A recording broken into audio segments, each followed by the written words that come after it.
ఇవి ఇప్పుడు ఏగనివి. ఇదిగోండి పచ్చి పులుసులోకి చింతపండు కొంచెంగా వాటర్ వేసి నానబెట్టుకుంటున్నాను. ఇదిగోండి ఈ చింతపండు గుజ్జు తీసుకున్నాను. ఇప్పుడు తిక్కు తీసి పక్కన పెట్టి మనం ఇప్పుడు ఎండుమిర్చి రెడీ చేసుకుందాం. అవి కూడా ఇలా మనం ఇవిగోండి ఎండుమిర్చి ఏగినవి. ఇది కొంచెం వేడిగా ఉండగానే కళ్ళుప్పు వేస్తున్నాను. వేడిగా ఉండగానే మనం ఇవి నలుపుకోవాలి, లేదంటే మనకి ఇవి నలగవు. కొంతమంది ఏం చేస్తారంటే రోట్లో వేసి దంచుతారు. రోట్లో వేసి కొంచెం చెయ్యి సేపు మండుతుంది ఇలా నలిపితే. అయినా మరి మనకు టేస్ట్ కావాలంటే ఇలానే నలుపుకోవాలి. ఇవి మన చెయ్యి మండుతుంది కదా అని రోట్లో వేసి కచ్చాబచ్చా కొట్టేమనుకోండి మళ్ళీ ఆ టేస్ట్ వేరవుతుంది. అందుకని నేను కొంచెం వాటర్ వేసుకున్నాను. వాటర్ వేసుకొని మెదుపుతాను. అదిగోండి కొంచెం వాటర్.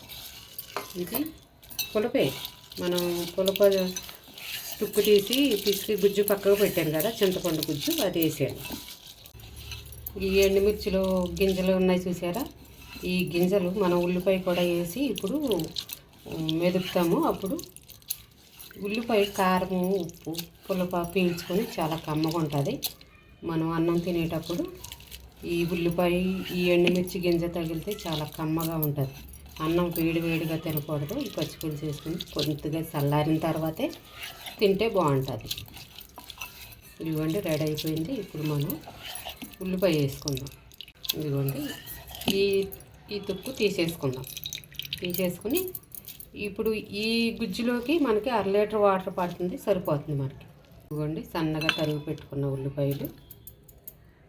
నేను పెద్ద సైజు ఉల్లిపాయలు 2 కోసాను. మా వాళ్ళకి ఉల్లిపాయ అంటే చాలా ఇష్టం.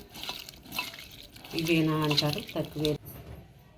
చింతపండు గుజ్జు రెడీ పెట్టుకున్నాను కదా, ఇది కూడా వేసి మనం 1 నిమిషం ఇలాగా మెదిపోయమంటే ఇదిగోండి 1 గ్లాస్ వాటర్ పోతున్నాను.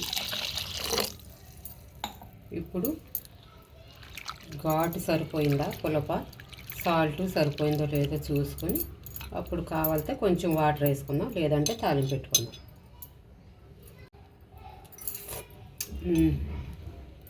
చక్కగా సరిపోయింది. ఇప్పుడు మనం తాలింపు పెట్టుకుందాం. ఇదిగోండి కొంచెం జీలకర్ర, 1 ఎండుమిర్చి. ఇప్పుడు తాలింపు పెట్టుకుందాం. ఇదిగోండి పచ్చి పులుసు గ్యాస్ కట్టేసాను. కనిపిస్తుందా?